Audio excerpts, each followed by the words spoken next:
Hello and welcome back to my YouTube channel.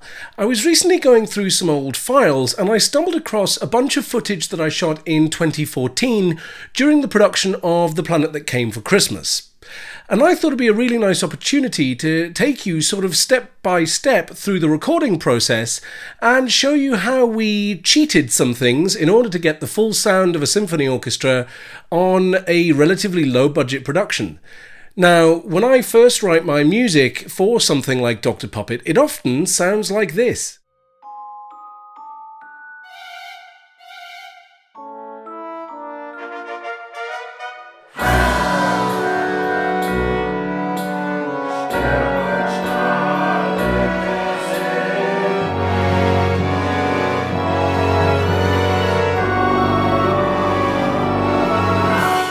And I think you'll agree with me that it sounds much better like this.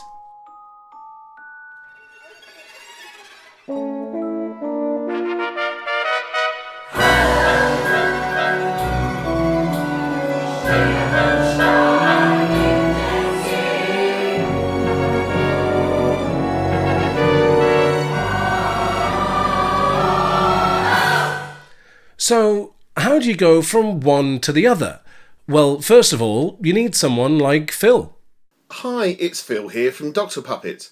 I'm going to show you how I take Scott's audio demos and turn them into musical scores that the musicians and singers can perform from for the recording sessions. So, Scott created his music in Logic and I've imported the MIDI files into Sibelius so I can tidy up the parts and make the scores to print out. Each clarinet track is based on a different take, different section, so I've highlighted those and I'm going to merge them together to create one clarinet line. So I'm going to copy that across to the full score that I've done of the rest of the parts, paste it in, and then what I need to do is go through, check the notes are correct, I can add some dynamics, add some phrasing, then that will be ready to be printed out once I've done all that, and given to Louise, our clarinetist, to record clarinet 1, 2 and 3, and we'll overdub those, and that will be the finished score. Once Phil has worked his magic, of course we end up with a full score. This one is a bit ratty now because it's been rolled up and shoved in a drawer for 5 years, but you can see what the music ends up looking like. And of course this means you can give this to live players. The recording of the live players started on the 10th of December 2014 with Olivia Garrard on flute.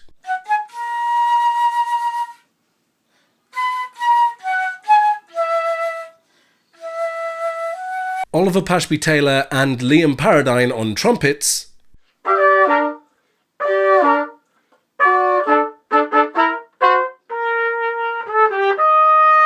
And also Oliver Pashby-Taylor on French horn. Now here is one of our cheats.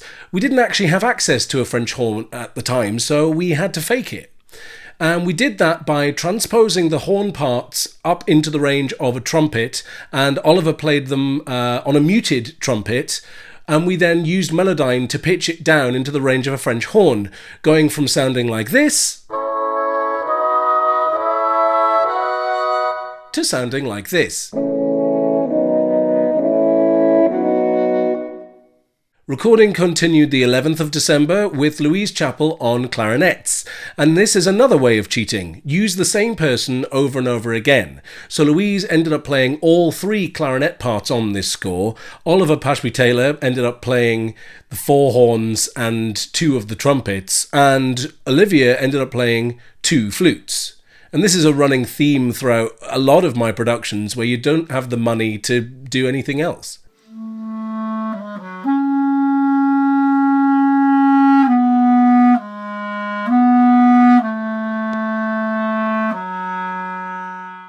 "12th of December was Choir Day.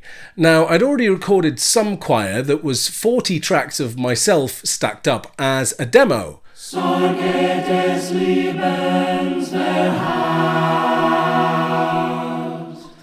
weihnachtlich glänzet der Wald. And that sounds okay, but in order to make it sound like more people, you need more people. So I brought in 6 musical theatre performers to sing the soprano and alto parts. Weihnachtslicht glänzet der Wald. And so this becomes this.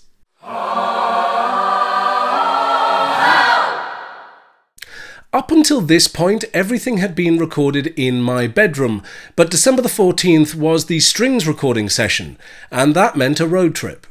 Hello, Dr. Puppet people. Scott Ampleford here, the composer and the narrator from the Dr. Puppet.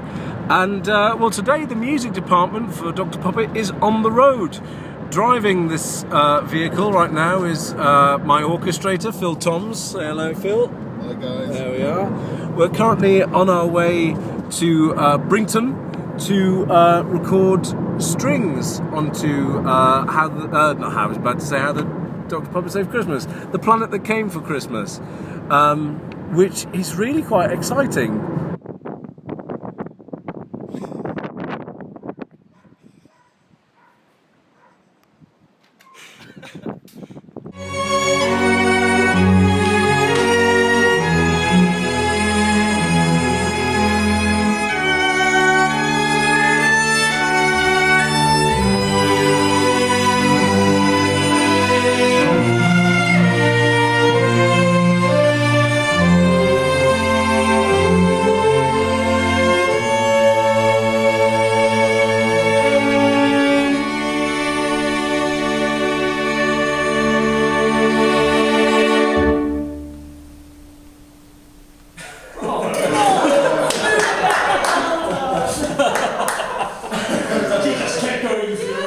And of course, even though we had an ensemble of players, that wasn't big enough. So once again, we stacked them up. I think we recorded the whole section 5 times and stacked it up in order to get the sound of a fuller, larger string section.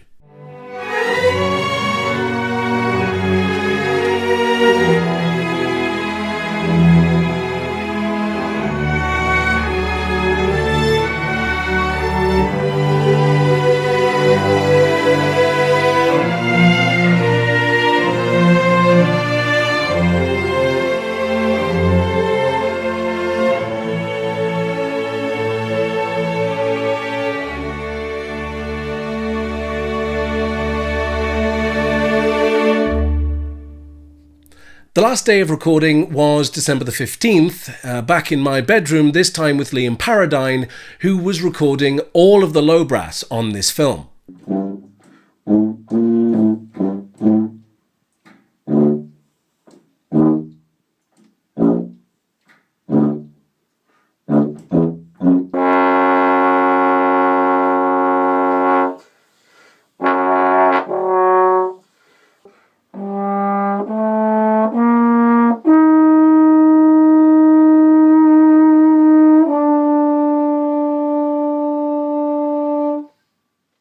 The keyboard and percussion parts were sample instruments, and so I performed those via MIDI, and that was it. 5 days of recording a handful of people in order to get a full symphony orchestra sound.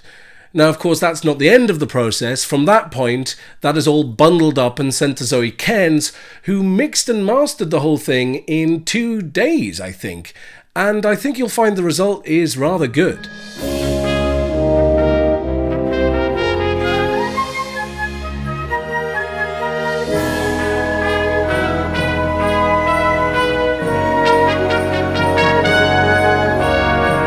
And I still use many of these techniques today.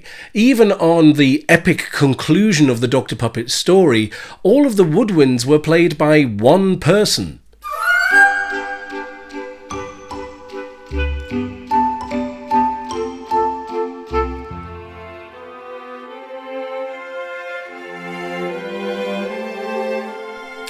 But I hope that's given you a little bit of an insight into how to do these kind of productions on low budget films. If you have any questions or anything else you'd like to see, please leave a comment down below and I'm sure to get back to you or address it in a future video. But for now, as always, thanks for watching.